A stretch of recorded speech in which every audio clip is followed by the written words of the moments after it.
師兄你好，我哋兩個係東華三院黃鳳玲中學嘅學生，我係李雨晴。我係吳思妮。今日多謝你抽時間嚟接受我哋嘅訪問，我哋準備咗啲問題想請教一下你。首先想問下你，當年讀中學嗰陣時，你印象最深刻嘅校園片段係乜嘢呢？有冇特別難忘嘅老師或者同學情誼啊？有啊，當年最深刻係我上電腦堂啦，阿黎永基老師啦，咁同埋上 P.E. 堂啦。我個英文名叫 David 啦，係佢嗰陣時同我改嘅，因為嗰本 computer 書入邊有個 David 啊咁樣，佢話你好似佢喎，咁佢幫我改咗個名之後咧，我就用到而家啦。咁好難忘嘅，難忘係有時翻學曳嘅時候，俾老師罰啦，罰喺操場啦。但係有老師又同我講：呂星輝，你又俾人罰啊咁樣。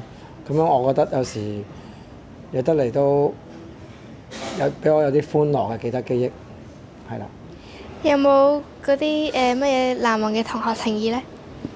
難忘同學情誼有㗎，嗰陣時我哋一齊翻學咧，我哋會一放假有時去燒嘢食啊，去旅行啊，同啲同學都好開心嘅。咁有時食 lunch 啊，以前去行上去錦英苑嗰度啊，咁有時都有時玩啊，都其實都每日生活都係好開心嘅，好群體咁樣咯，就係。當年中學培養嘅習慣或者學到嘅道理，有冇幫到你後尾開餐廳做創業㗎？有㗎，我哋嗰陣時翻學啊，學校教係守時啊，唔好遲到啦。當年我真係有時翻學有遲到嘅，食 lunch 都有遲到嘅。但係因為我嗰陣時都有俾學校記啲缺點咁樣啦。咁當我出嚟社會做嘢之後咧，我喺社會做嘢基本嚟講係我冇遲過到，只有早翻，冇遲翻嘅，甚至上可早幾個鐘頭翻都有嘅。咁另外有個習慣係覺得準時好緊要啦。另外責任心嘅都有，即係我要每樣嘢師傅叫我做，我要做好啲嘢，或者唔需要去問人，咁做翻有個責任心嘅嘢咯，係啊。離開母校咁多年，仲會唔會成日翻嚟睇下？對而家嘅師弟師妹有冇一種特別嘅親切感呢？離開咗好多年咧，其實我都一路間唔中會翻個學校門口，企喺度。我以前讀過依間學校啊，可以望下，有啲唔同咗啊，再望下操場又唔同咗喎。咁其實都一度好記住嘅。呢個係我成長嘅地方啦。遇到啟發到我將來點樣處事嘅地方。咁我一路都其實行咗好多次㗎啦，去過好多次，我都好掛住嘅。不過係早幾年就開始就翻母校啦，參觀母校啊，再關注多啲嘅，覺得母校而家嘅師弟師妹啊，叫佢啲係比我哋以前更加學習係好好多嘅，咁我都覺得係一個好嘅嘗試咯。當初係乜嘢契機令你決定唔揀普通返工，反而去開餐廳呢？係咪一直有一個飲食夢啊？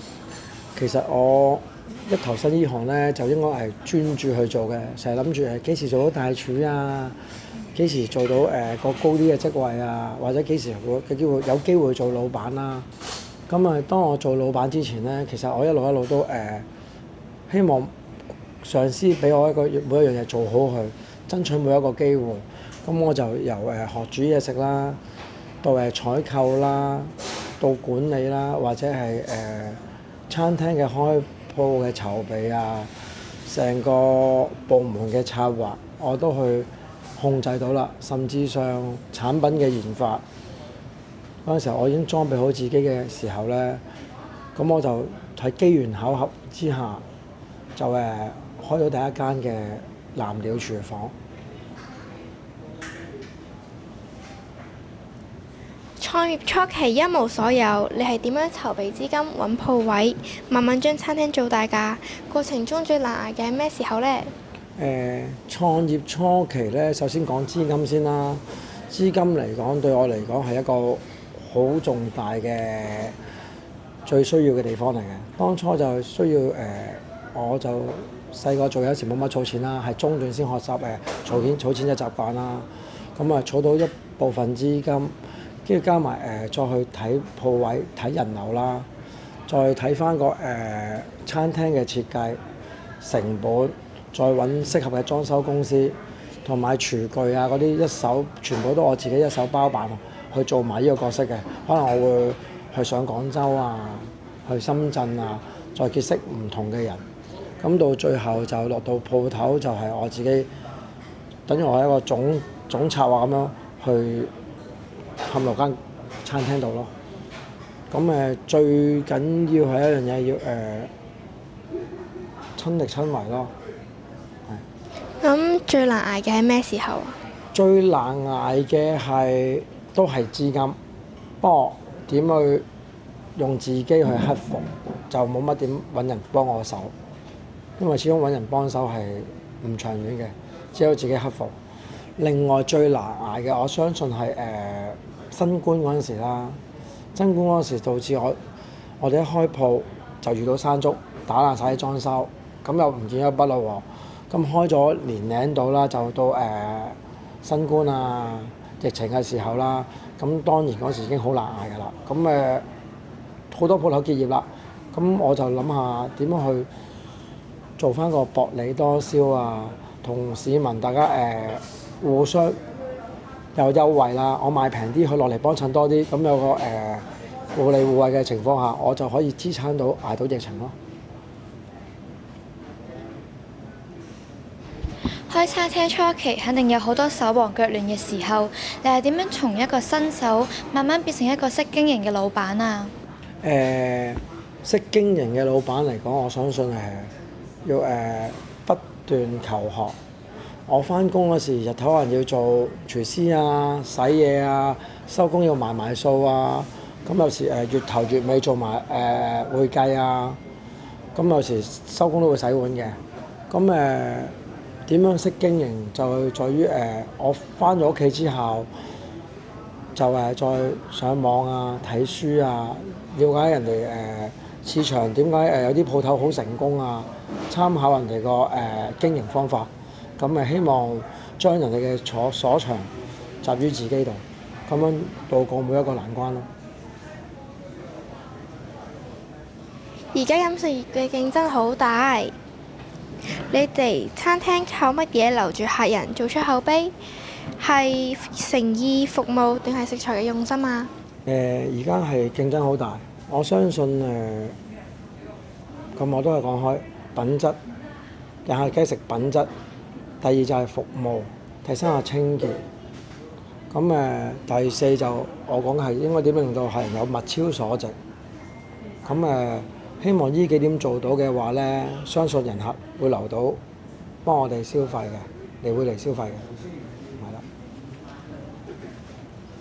經營嗰陣遇到生意差、困難重重嘅時候，有冇諗過放棄？又係啲乜嘢支撐到你堅持到而家㗎？經營遇到生意差就試過好多次㗎啦。咁我都嘗試過，以前我唔做嘅嘢，可能我會落街再去派傳單，即係個客都冇嘅。咁我落街係咪就係派傳單？派完傳單，有客啦喎，我又上去煮嘢啦喎。因為咁嘅情況下，嘗試下呢樣嘢啦。咁肯定我好多員工啊嘛，咁咪就會以身作則啦，自己行第一步先。我唔知結果得唔得，但我肯行去第一步。行完第一步，我有再了解唔得嘅話，再持續改善自己，做到可以派傳單又好，煮嘢又好，同事都希望做到精益求精，不斷先會做到一個不斷進步，就可以做到將困難轉變成提升，就會克服到㗎啦。好多嘢都係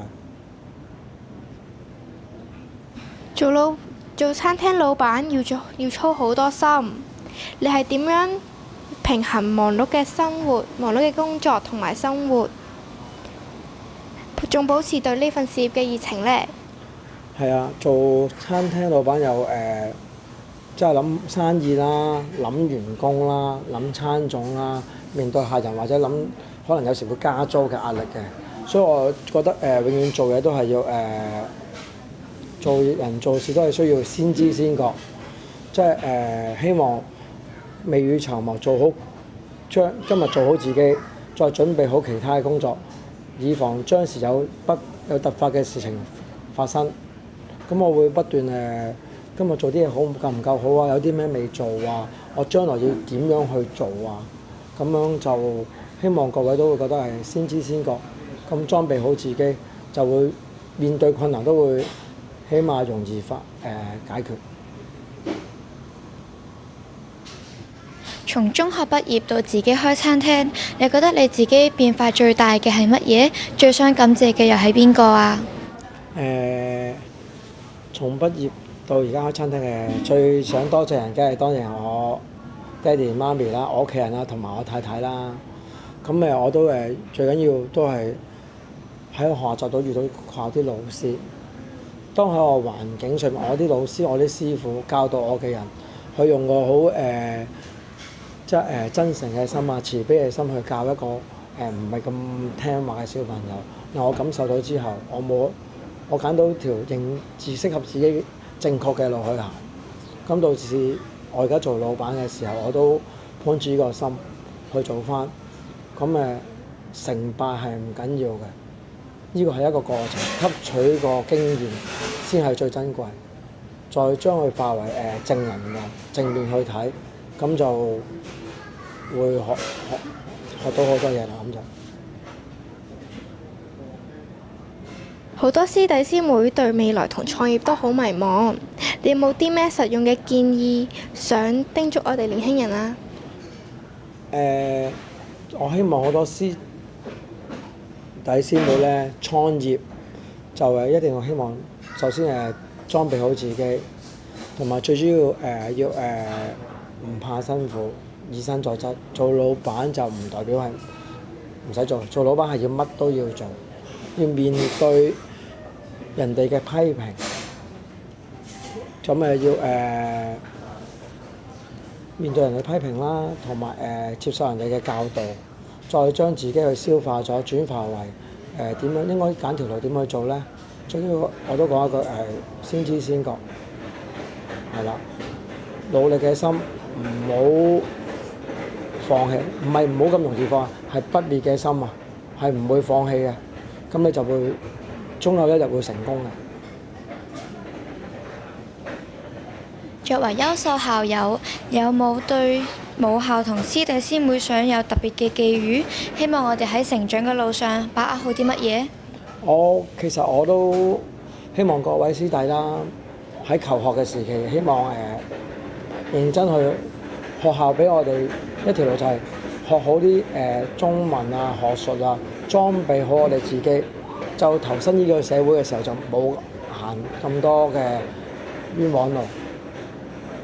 所以希望各位你哋同學啊、師妹啊，有機會嘅時候喺學校俾心機學多啲嘢，到將來繼續升上去讀書啦，或者投身去社會嘅時候咧，學校嘅過程係幫助我哋，呢條路係幫助我哋成長。